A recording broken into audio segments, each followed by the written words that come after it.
جیسے کائنات کی ساری ہیبت اس کے وجود میں اتر آئی، جیسے کسی عظیم الشان بادشاہ کی بارگاہ میں کھڑا ہو، کہیں اس کی بے پایہ رحمت کا بیان ہوتا ہے تو دل خوشی سے جھومنے لگتا ہے، امید کے دیے روشن ہونے لگتے ہیں، ٹوٹے ہوں کو سہارا ملتا ہے، زخموں پر مرہم رکھا جاتا ہے، کہیں اس کے مقرب بندوں کی بات آتی ہے تو عبادت کی تڑپ اور بڑھ جاتی ہے، راتوں کو اٹھنے کا، سجدوں میں گرنے کا جذبہ اور شدید ہو جاتا ہے۔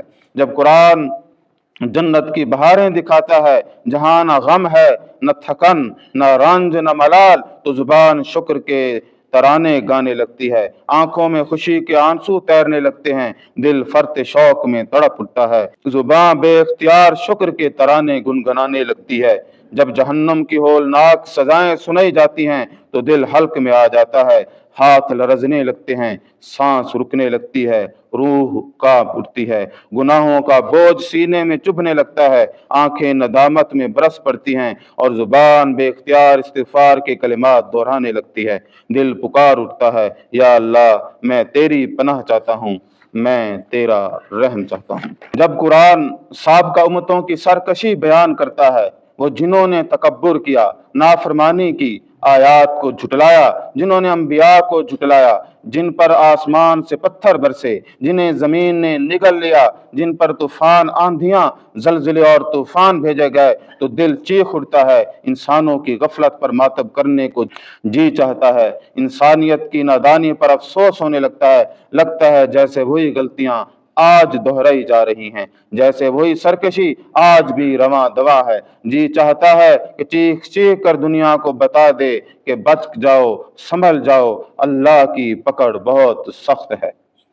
قرآن کا ہر صفحہ گویا آئینہ ہے جس میں بندہ اپنا چہرہ دیکھتا ہے، اپنی حقیقت پہچانتا ہے، ہر لفظ میں ایک ہی پیغام جھلکتا ہے، یہ تیرا رب ہے جو تجھے بلا رہا ہے، جو تجھے اپنا تعارف کرا رہا ہے، تو جو تجھ سے بات کر رہا ہے اور جو تجھے راستہ دکھا رہا ہے۔ اے قرآن تو نے